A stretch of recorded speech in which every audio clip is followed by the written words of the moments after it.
After a few hours. If humans disappeared, it wouldn't take that long for the world to start feeling the effect. In merely hours, there could be shocking changes, and the planet as we know it would be forever changed.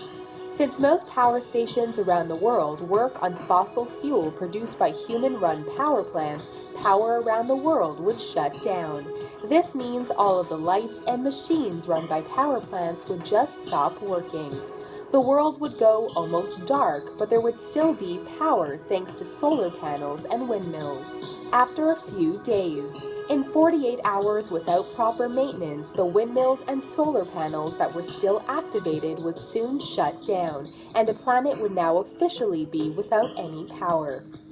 House pets would start to starve and suffer from dehydration from not being looked after by their owners. Most of the house pets and livestock would die because they will lack proper care and don't have the skills to live in a world without humans. Metro stations and lines would start to flood because the pumps that keep them dry are run by humans, and they would no longer have anyone to operate them. After a few weeks. Because of their breeding and their lack of any physical advantages for wildlife survival, those who manage to make their way out will enter a ruthless fight for survival, necessity to feed them. Designer pets such as bulldogs and terriers would die out after a few weeks of humans vanishing. Big dogs will start forming packs in order to survive, and they will start hunting smaller animals. Domestic animals would also become a larger food source for the already existing wildlife. Within a few weeks, many animals contained in zoos or enclosures would be able to escape and become predators once again. After a month, water that helps cool nuclear power plants will have evaporated, causing devastating nuclear explosions. Millions of animals and wildlife will die from cancer caused by radiation from the explosions. Sewage drainage systems that rely on power plants will stop working, and rivers and lakes will fill with sewage backup. The sewage backup would kill off most wildlife that relies on rivers and lakes for their ecosystems. Chemical and natural gas plants would now start to have effects on the environment as chemicals get released into the atmosphere, and natural gas will start wildfires that last for days. After a year. If humans vanish after a year, the Earth would start rebuilding itself from the lack of human encroachment. Luckily, the Earth will be able to bounce back from all the nuclear, chemical, and natural gas disaster pretty quickly. Not surprisingly, all the substances that would have been recycled, like plastics and electronics, would now be found littered in waterways. A year after humans vanish, satellites will start falling from the sky, creating incredible spectacles that resemble a meteor shower. 25 years later. Without humans mutating the genes of plants to make them larger and easier to grow, the plants on Earth would start to change. It would take 2 decades, but vegetation will start to revert back to their original state. Plants would also have already taken over cities, and once popular streets and buildings will be covered in grass and trees. With vegetation come the animals that rely on it as a food source. Cities will now be riddled with wildlife, and buildings and homes will start collapsing with no upkeep. Cities like Vegas and Dubai will revert back to their natural environment and will be covered by sand from the desert. There will also be a lack of pollution caused by humans, and the visibility in cities will increase. 300 years later, animals now rule the world, and once endangered animals like elephants have been able to bounce back without threat from the ivory trade. Animals that were locked in zoos have now repopulated in foreign lands, and the distribution of animals around the world would be various. Lions and elephants that once called Africa home will now roam in what was once Manhattan. Large steel constructions such as bridges, buildings, and the Eiffel Tower will finally start to collapse due to corrosion. Marine animals would also start to thrive without humans, and the world's seas would be abundant with wildlife. This is how modern cities will look after 500 years without people. 1,000 years from now, due to rapid evolution of languages, no single present-day word will have survived. Gamma Cephei replaces Polaris, so we will have a new North Star. 2,000 years from now, Ice sheets will have completely melted with extreme global warming of +8 degrees centigrade. Greenland's ice will be melted. Sea levels will be 6 meters higher. Did you know that 5125 is the year of the end of the Mayan calendar and, according to the Mayans, a doomsday again?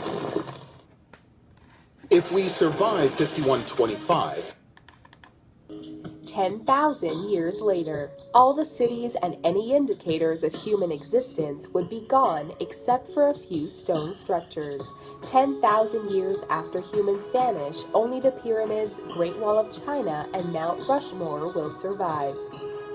These stone structures have the potential to stand for hundreds of thousands of years and may be the only sign of human life on this planet after we are gone. then in 20,000 years, Chernobyl will be finally safe. 50,000 years from now, Niagara Falls disappears. The remaining 32 kilometers to Lake Erie erodes away, and the waterfall ceases to exist. Greenland ice melted, completely melted, with moderate global warming of +2 degrees centigrade. 100,000 years from now, the titanium in your MacBook starts to corrode. Either a supervolcano or a large climate-altering asteroid will likely have affected the Earth. The stars in the heavens will look completely different due to Earth's movement through the galaxy. In 500,000 years, the spent fuel in today's reactors will finally be safe, and there will be a new global freeze. In 1 million years from now, all glass created to date will have finally degraded.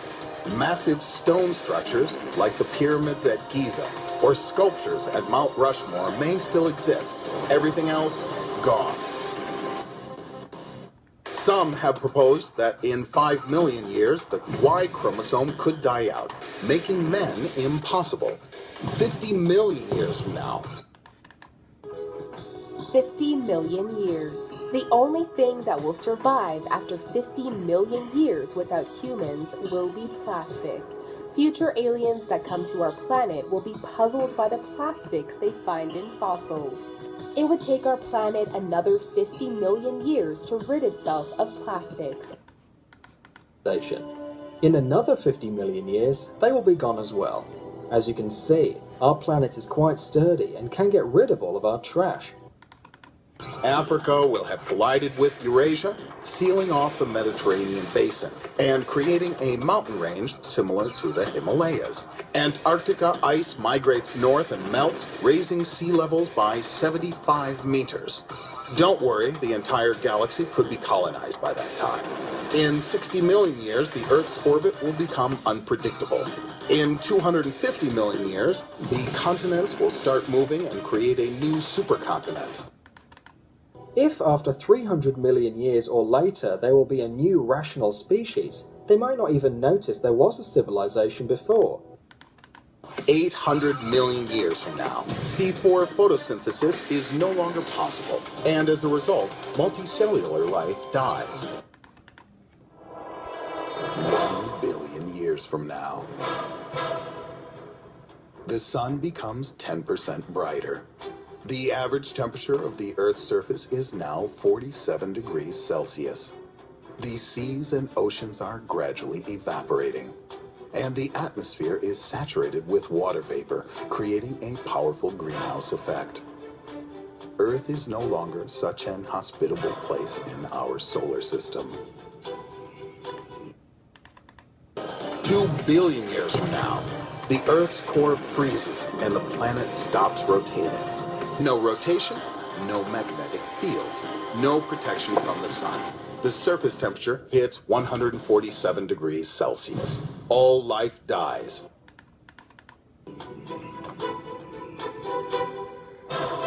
3,800,000,000 years from now, Andromeda is hurtling through space towards the Milky Way at a speed of 400,000 kilometers per hour. In the distant 21st century, it was 2.5 million light years from Earth. Now, the Andromeda Galaxy has reached the point of contact. The two monsters merge, creating a new combination megagalaxy, Melomedes. 5 billion years from now, Our solar system, located in the newly created galaxy of Melomedes, is experiencing the final stage of its existence. Our sun is about to reach the point of no return, its radius increasing rapidly.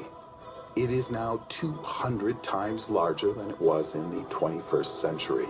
All of the planets and their satellites in our system have been destroyed, swallowed up by our ever-expanding red giant sun, which now dominates here.